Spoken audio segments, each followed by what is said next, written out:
Warrior squad at 10. Hook.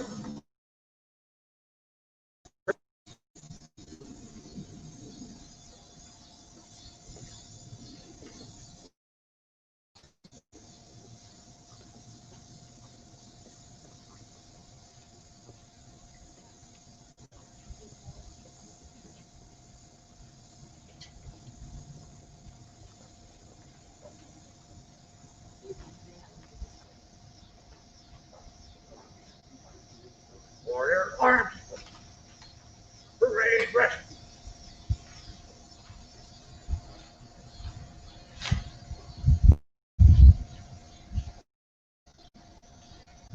At the Abraham Lincoln National Cemetery, we have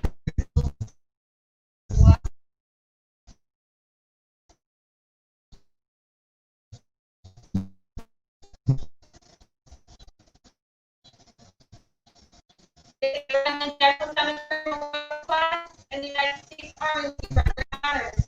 During this time, there'll be 3 loud rifle volleys. We suggest that you cover your ears during that time. Thank you. Warrior squad at 10. Hook. If able, Or arms. please stand for the rendering of military. Turn off. And left. Ready. Aim. Fire. Fire. Fire. And right. Who's right? Freeze and mark.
want to raise your arms.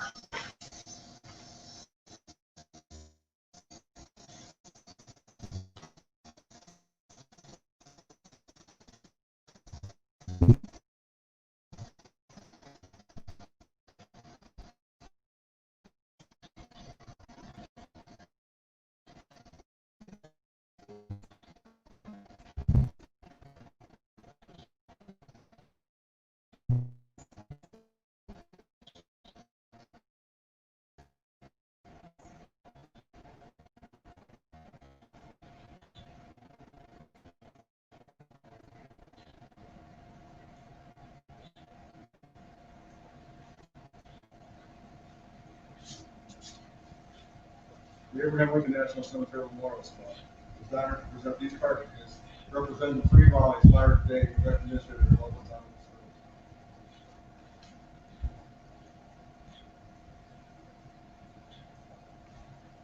Forward arms. Left face. We will move like the next Memorial Squad. Forward march.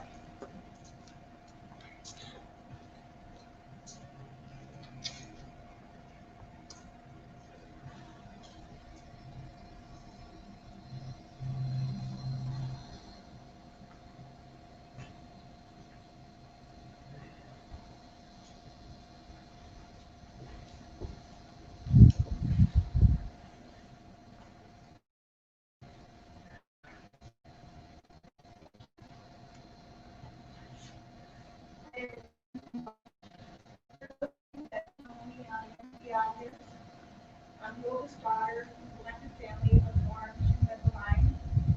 Thank you for coming today to share in honoring and celebrating my father, Norman Levine. Our family appreciates your efforts to be here, especially during interest. It means a lot to us. Unfortunately, due to current circumstances, many important family members and friends could not be here, so we are live streaming the service. We want to acknowledge those attending virtually and know that for your redemption spirit. I'd also like to acknowledge my other mother, Lynn, and thank her for almost 50 years of devotion, care, and patience that she lovingly bestowed on our father, and which she so generously extended to me, my siblings David, Bobby, Larry, and to our families. In turn, Norm loved Lynn's daughters, Dana, Kim, and Wendy, and their families as his own. Having family and friends around was important to Norm and Lynn created a welcoming, loving home where everybody enjoyed spending time together.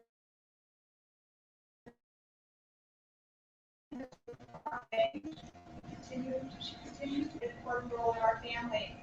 We love her and feel fortunate to have her in our lives, even at a distance. Thank you, Cam, for facilitating the many hours of communication with all of us. It goes without saying, my father loved his children. Throughout my life, he made it clear he would give up his life for ours, or hurt anybody who hurt us, and even keenly threatened to break legs if necessary. That protectiveness and love penetrated beyond to his beloved grandchildren. He always spoke of them with a hint of pride in his voice. To him, each one was remarkable and deeply cherished, as we all were, especially Bobby, the sweet one.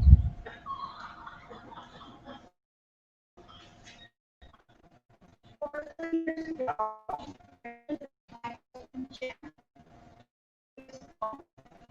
the Norman Lynn, I'm sure his nickname inspired extreme parental concern. But not surprisingly, they took things in stride and welcomed him. Norm and Jim hit it off right away.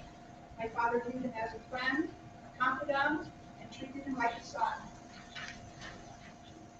They enjoyed their outings to Starbucks, where discussions about current events and sports would sometimes get interrupted if a pretty girl walked by. Despite their age differences, they shared much in common and respected each other's opinions.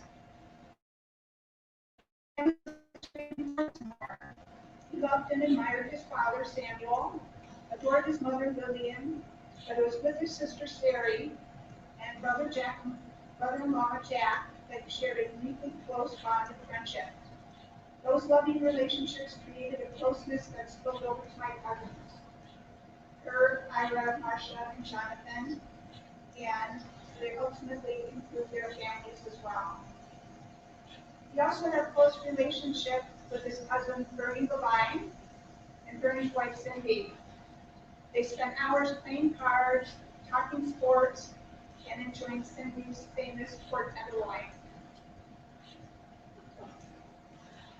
Over the years, Norm and Lynn enjoyed owning and racing horses. Their outstanding filling Panic Attack was named the 1991 Illinois Horse of the Year. Upon retiring, Norm and Lynn became permanent residents of Michigan City, Indiana, where they built their dream home. Norm was active in the community, mentoring adults, school children, and playing bridge with friends. He was a ferocious reader, lover of crossword puzzles, which he confidently filled out and penned. Through the generosity of my brother Dave and his wife Ellen, Norm and Lynn were able to escape winter months for lapse in Florida.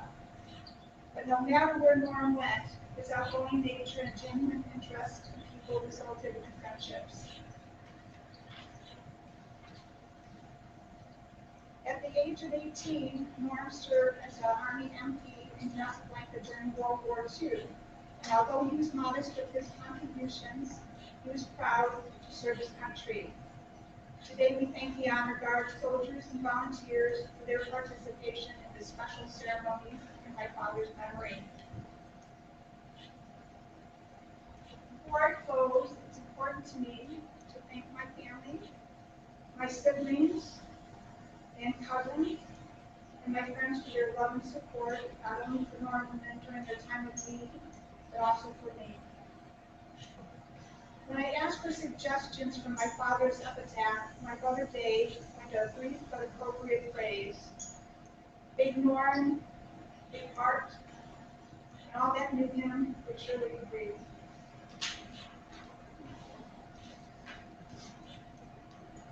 We have time for my sister's home.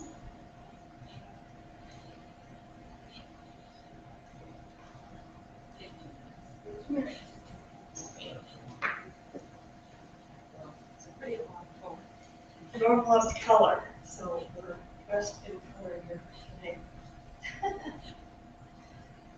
All right, this poem is called Soldier. It's called The Soldier at Night. It's by Lawrence Stanford, written in 1987. He was getting old and paunchy, and his hair was falling fast. And he sat around the Legion telling stories of the past, of a war that he had fought in, and the deeds that he had done, and his exploits with his buddies, his heroes, every one. And though sometimes to neighbors his tales became a joke, all his Legion buddies listened, for they knew whereof he spoke. But we'll hear his tales no longer, for old Norm has passed away, and the world's a little poorer for a soldier dying today. He will not be mourned by many, just his children and his wife, for he lived an ordinary and quite uneventful life. Held a job and raised a family, quietly going his own way, and the world won't note his passing, though a soldier died today. When politicians leave this earth, their bodies look in state, while thousands note their passing and proclaim that they were great. Papers tell their whole life stories from the time that they were young, but the passing of the soldier goes unnoticed and unsung. Is the greatest contribution to the welfare of man a guy who breaks his promises and cons his fellow man, or the ordinary fellow who in times of war and strife goes off to serve his country and offers up his life? A politician's stipend and the style in which he lives are sometimes disproportionate to the service that he gives, while the ordinary soldier who offered up his all is paid off with a medal and perhaps a pension small. It's so easy to forget them, for it was so long ago. that the old norms of our country went to battle. But we know it was not the politicians with their compromise employees who won for us the freedom that our country now enjoys. Should you find yourself in danger with your enemies at hand, would you want a politician with his ever-shifting stand? Or would you prefer a soldier who was sworn to defend his home, his kin, his country, and would fight until the end? He was just a common soldier, and his ranks are very thin. But his presence should remind us we may need his light again. For when countries are in conflict, then we find the soldier's part is to clean up all the troubles that the politicians start. We cannot do him honor while he's here to hear the praise, and at least let's give him homage to the ending of his days. Perhaps just a simple headline in the paper that would say, our country is in mourning for a soldier died today. Thank you.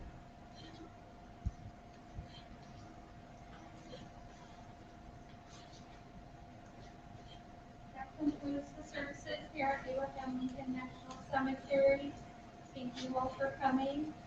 As you exit the shelter and return to your vehicles, please feel free to grab any of the paintings that were spent here today in honor of your loved one.